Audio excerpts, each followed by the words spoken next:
Okay, welcome to First Universalist on this Mother's Day. And we'll be talking about Mother's Day and kind of a quarter slant off to the side. We're not going to do the Hallmark Mother's Day. We're going to do the more or less reality Mother's Day. So that's the two people I have up here, Julia Ward Howe, and I can't remember the lady's first name, Davis is the other one. They are the originators of Mother's Day in the 1800s. Mother's Day, the first celebration of it, came as trying to unify the nation after the Civil War. So it wasn't to celebrate mothers, it was to celebrate peace and try and bring the blue and the gray together. So that's where we'll start. And we'll see where we'll end up. Okay. We'll start with a quote from Mark Twain. If your mother tells you to do a thing, it is wrong to reply that you won't.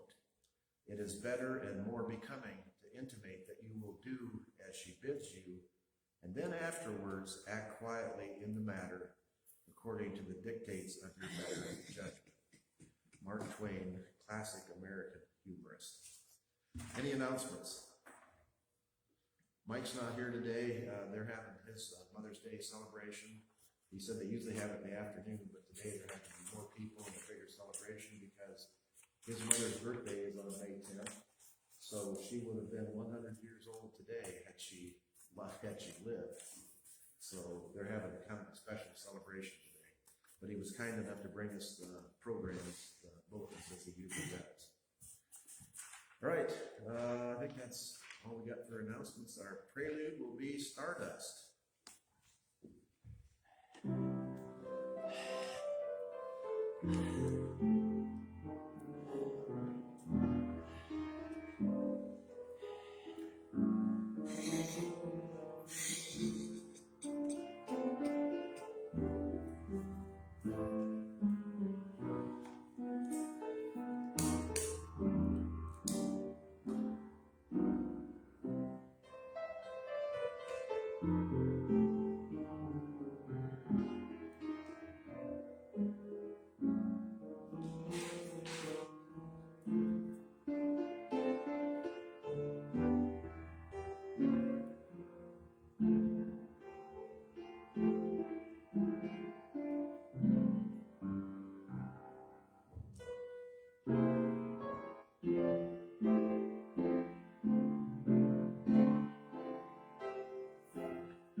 Stardust, Hoagie Carmichael? All right. Memory's not totally gone yet. Yes. All right. Let's see. Our chalice lighting is What Are You Here For by Quinn G. Caldwell. If you came to this place expecting a teen story, you came to the wrong place. If you came for a story that does not threaten you, you came for a different story than the one we tell. If you came to hear the coming of a God who only showed up so that you could have a nice day with your loved ones, then you came for a God whom we do not worship here. For even a regular baby is not a tame thing, and goodness that cannot threaten complacency and evil is not much good at all. And a God who would choose to give up power and invincibility to become an infant for you certainly didn't do it just so you could have dinner. But if you came because you think that unwed teenage mothers are some of the strongest people in the world, if you came because you think that the kind of people who work third shift doing stuff you'd rather not do might attract an angel's attention before you, snoring comfortably in your bed, if you came because you think there are wise men and women to be found among undocumented travelers from far lands, and that they might be able to show you God, if you came to hear a story of tyrants trembling while heaven comes to peasants, if you came because you believe that God loves animals as much as the people, and so made them the first witnesses to the saving of the world, if you came for a story of reversals that might end up reversing you, if you came for a tale of adventure and bravery, where strong and gentle people win,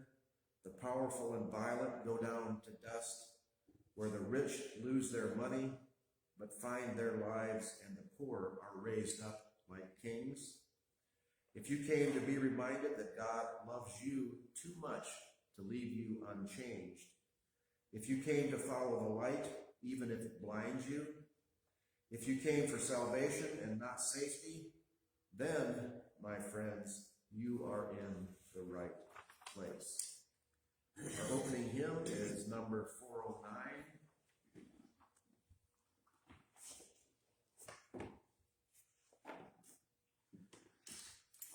Sleep, my child.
Seen this one before. It's perfect for Mother's Day. Sleep, my child, and peace attend you all through the night.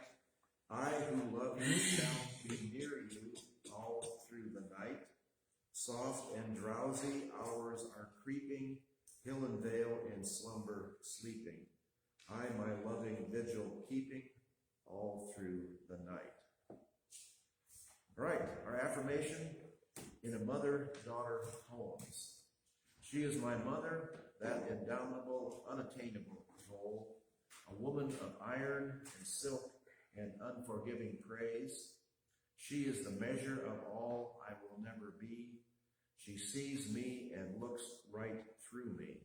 She loves me with a barbed wire heart, chaining me to a relentless yearning of approval. I will beat my head endlessly against a brick wall if you simply say you love me. Say you're proud of me. Say I'm good. All measure of self-worth is wrapped in the one woman who loves me enough to tear me apart. A bittersweet poem to mother. Motherhood is, and that's what we're going to talk about today. Motherhood has its positive aspects, which you get on your Hallmark card that your kids will give you. It also has some slightly, and maybe not so slightly negative aspects for some people. And that's what we're going to look at. All right, this is our classic Hallmark card. We had to have a little bit of that so we can be considered to be normal by other people. Joys and concerns. For all our absent friends and family for Mother's Day, and our absent friends here at the church, haven't heard anything from anybody of our unattendees or people who are not attending, so hopefully they're all doing well. We'll light a candle for them as we always do. For world problems, we're going to talk about those a little bit today. The Russian-Ukraine situation is not any improved. Interestingly enough, the Russian leader, Putin, asked the Ukrainians for a favor. They had a Russian celebration parade in Moscow, and he asked the Ukrainians not to attack his parade. And he actually called Trump and had Trump call the Ukrainians, and Trump asked the Ukrainians not to attack his parade. So interestingly enough, the parade, which usually in Moscow is full of tanks and missiles and nuclear bombs and all kinds of stuff, none of that was there. It was just troops marching down the street, a very short, limited parade. They've used all their equipment. All their equipment might already be either destroyed or on the way to Ukraine. It is kind of an interesting, things are not always as they appear. Everyone likes to keep up a strong front, and the Russians want to pretend they are a superpower and can dominate the Ukraine. It's turning out not to be quite that case. Ukraine is still suffering. There's still 20 to 30, 40 people being killed every day in Ukraine from Russian fighters, bombs, missiles, attacks, but it is not the one-sided war that Putin assumed when he attacked. He thought he would take Ukraine in 3 days. It's been 4 years now, and it's still going on. And as we talked about before, the Ukrainians are industrious, inventive, and creative people. Their use of drones has actually been extended now. The U.S. is asking them for help for defense against the Iranian drones in the Middle East, because the Russians were buying Iranian drones to use against the Ukraine, and the Ukrainians have come up with a pretty good supply of countermeasures for those drones. So it's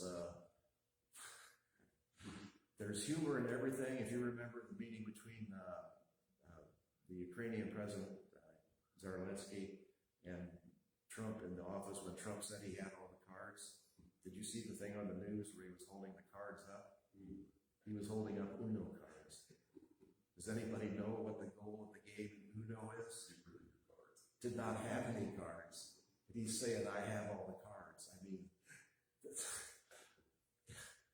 things are getting, it's sadly satirical and sadly comical how bad things are getting, and we'll talk about that a little bit as we go.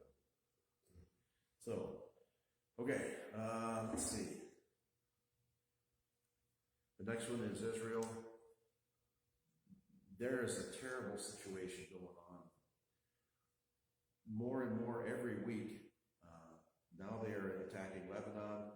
There were another 30 people killed in Lebanon by an Israeli attack. Supposedly it killed the Hamas leader, or the whatever the leader of the people they don't like in Lebanon. 3 men were killed, 3 women, and 3 children, 1 6 months old. There's no limitation to when the Israelis think they have a target. There's no such thing as unacceptable collateral damage. Women and children are just considered part of the cost. And I've played for you before, and I will repeat this probably every week as we go along. The new Israeli Zionist thing that your enemy deserves to die according to the Torah, and if your enemy's children will grow up to kill you, you have the right to kill those children so they can't grow up. An unbelievably horrible statement and belief for people who suffered the Holocaust. So we'll talk about that a little bit. All right, let's see. Weather, fires, floods. The newest thing, have you heard about the hantavirus coming from South Africa or Argentina, someplace down through there to the Canary Islands? Did you know that 8 Americans have already flown home before they knew what was going on, and they were collected and inspected and taken to a place of quarantine by who? The individual states they landed in. The federal government, which used to have a program to the CDC, used to be able to control and watch these things. They fired all the people that do that. The CDC's basically staff and the agency that's set up to watch for proliferating viruses and pandemics, those people have all been eliminated through DOGE. So the states are doing it. And just to throw in as a sidelight, if you remember the fires they had in California, the responses to that, if you've seen all the tornadoes they've seen all over the country, particularly in the Midwest, have you seen any indication of FEMA response to any of those things? FEMA has been decimated with staffing. Our government is being basically disassembled around us. As we watch, all of the services the government provides are being disassembled. These people have taken literally Reagan's words that the scariest thing you can hear is for somebody to knock on your door and say, I'm the government and I'm here to help you. They really think that is a problem and they are acting on that. So now there will be no government to help you. We'll have to see what the proof or how that works out as we go along, but it's pretty scary. But those chickens are basically coming home to roost, I guess we'll have to say.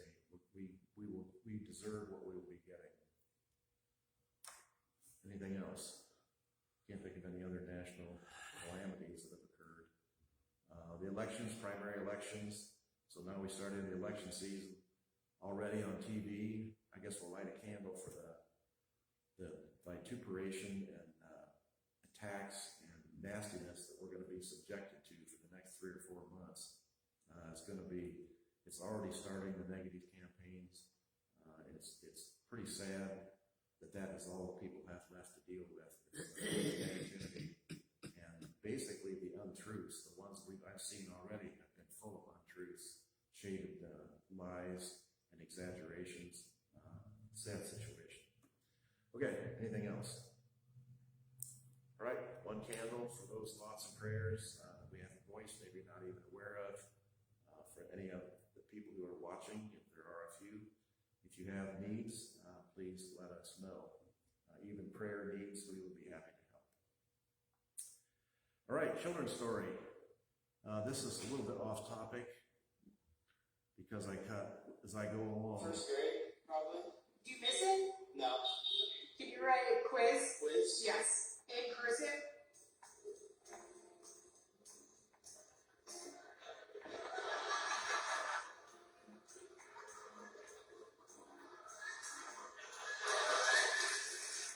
You did something I've never seen. You connected a line from the Q to the rest of the letters.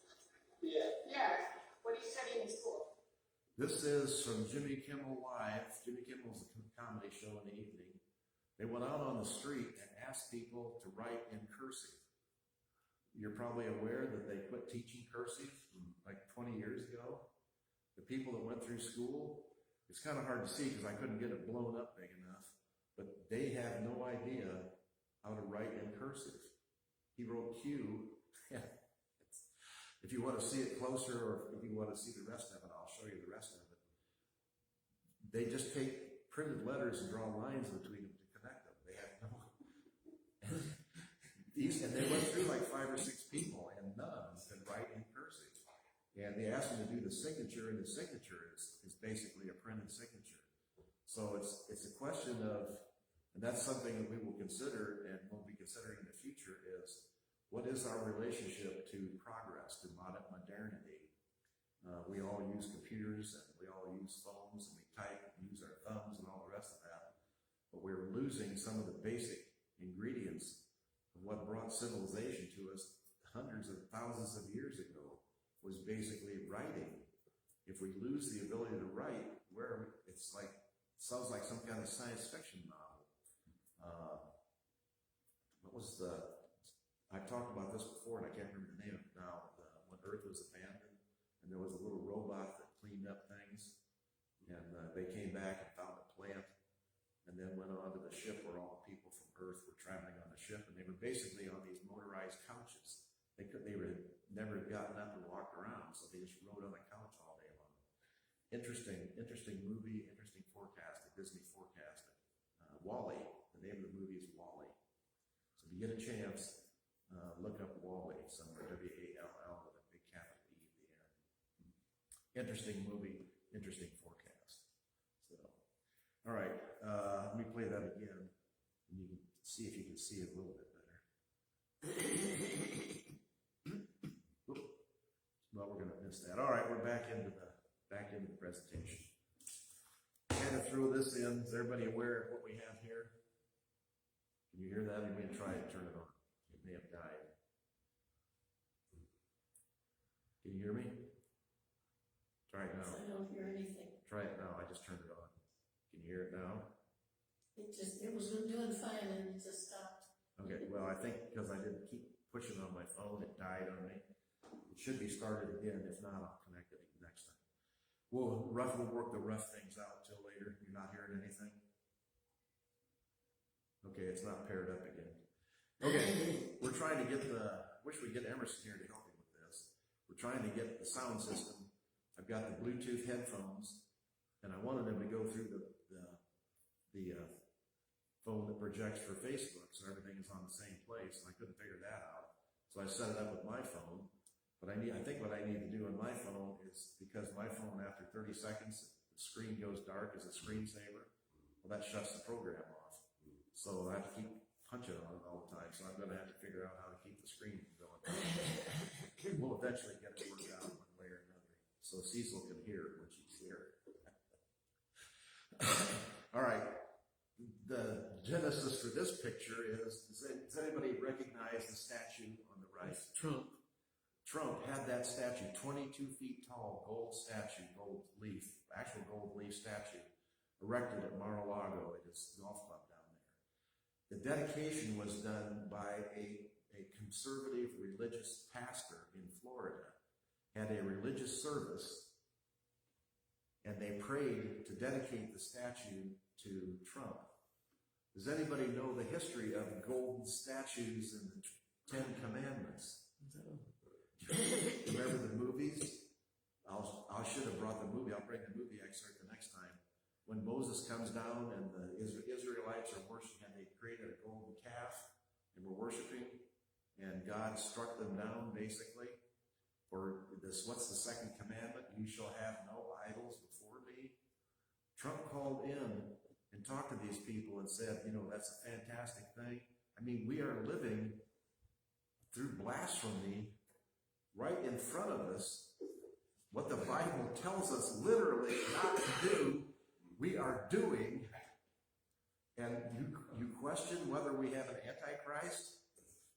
It is unbelievable. What's the point in posting the 10 Commandments everywhere? Post the 10 Commandments and say we shall have no idols before us. Number the second commandment. And we're also building an arch in Washington, D.C. It's going to be taller than the Lincoln Monument and basically overshadow the National Cemetery. I mean, it's just, it's humorous. It's so scary and it's so terrible that it's almost funny. But we have to stand up and do something about this. All right.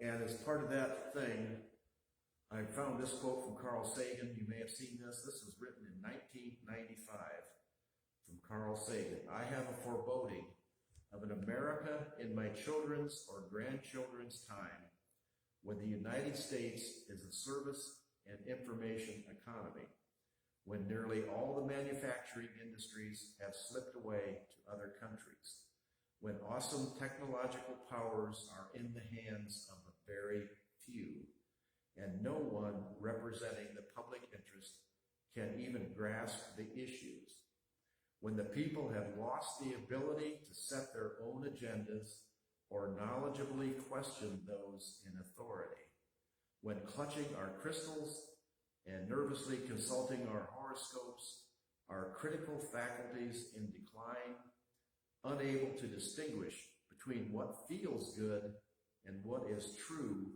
we slide almost without noticing back into superstition and darkness. Carl Sagan wrote that in 1995. Kids cannot write cursive. Critical thinking is being basically outlawed in the schools, and we'll talk about critical thinking, I think, every week as it gets more important as we go along. That the people in authority who run these giant companies, ChatGPT and Facebook, they mold our opinions. They do it with computers.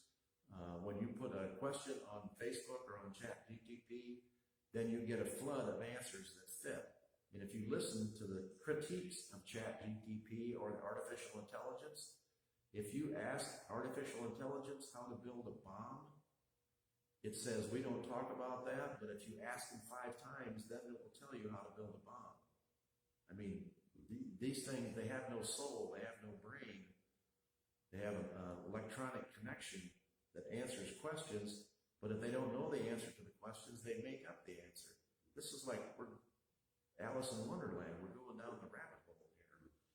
We're losing our connection to reality. And you can see that with the people who believe what they are told on some news stations, even if it's completely a complete lie, and even if there's video of the person saying whatever they said they didn't say.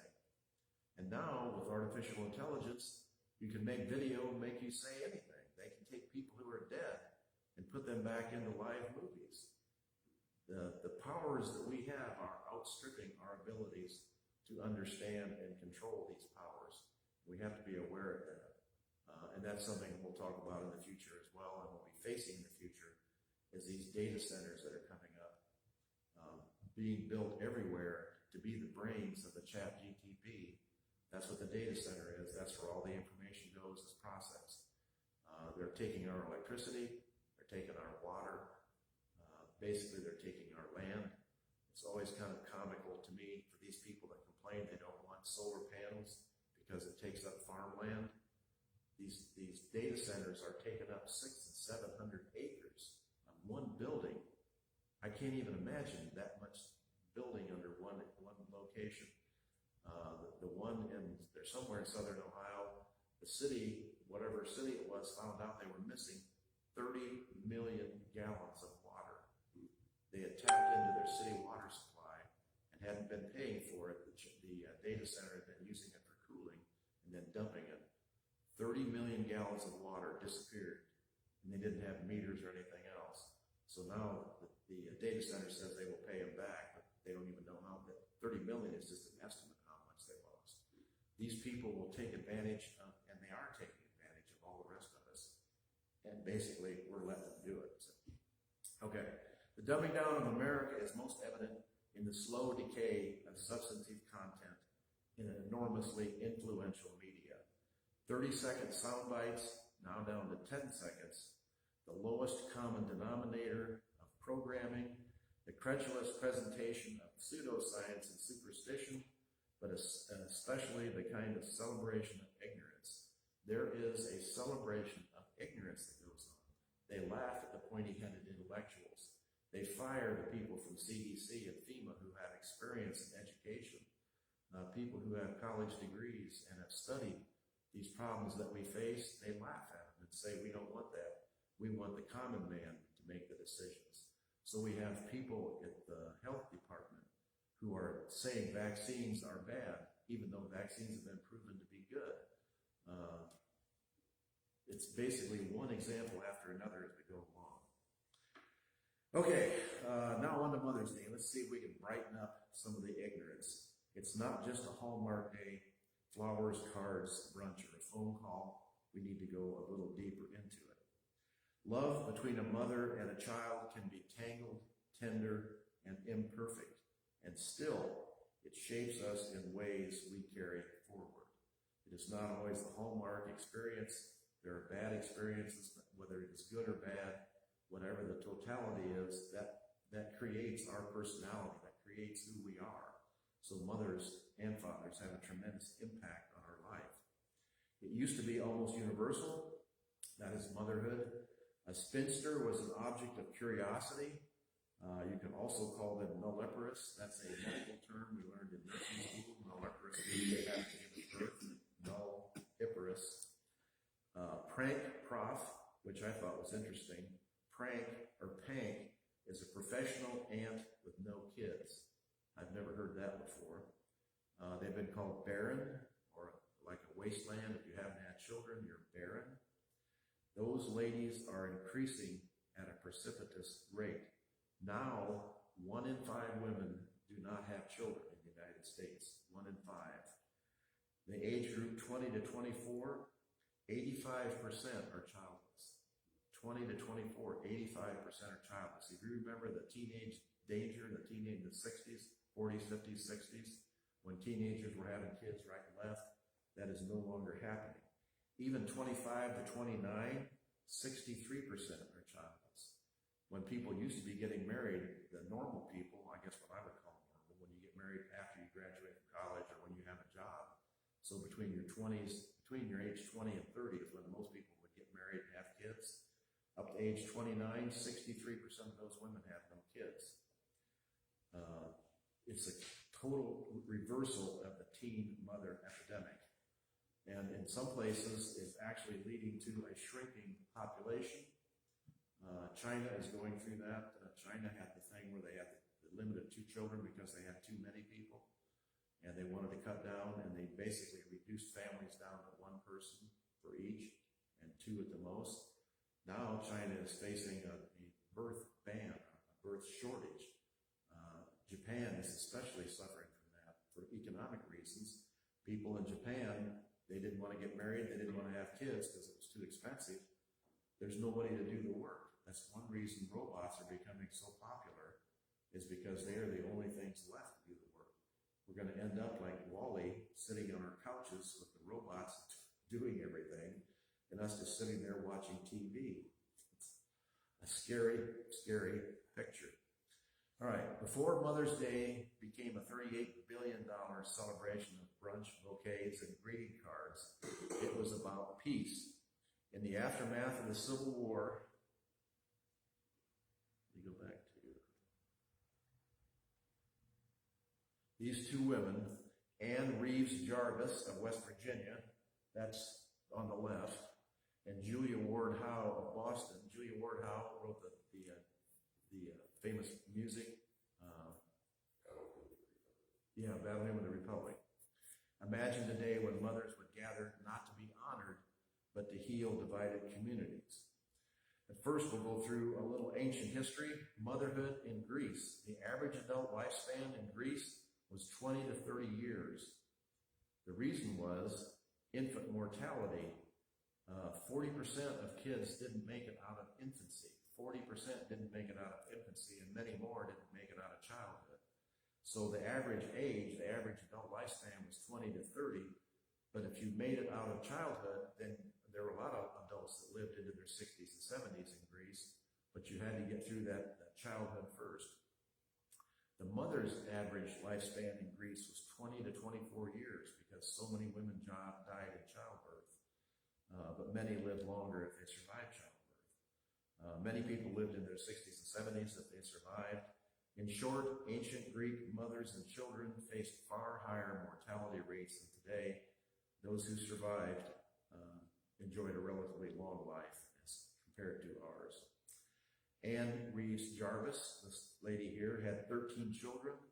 Only 4 survived to adulthood. That's in the early 1800s. The exact number of children she had is disputed. The numbers between 11 and 14. At least 4 of her kids died from measles in 1862. 4 of her Anne Jarvis's kids died of measles in 1862. We have stopped vaccinating many kids for measles, and there is a measles epidemic in the United States now. One of her surviving daughters, Anne Marie Jarvis, later described her mother's life as marked by care, anxiety, illness, sorrow, and self-sacrifice. Still, Jarvis organized Mother's Day work clubs beginning in 1858 to fight epidemics such as measles, typhoid, and diphtheria that devastated Appalachian towns. The clubs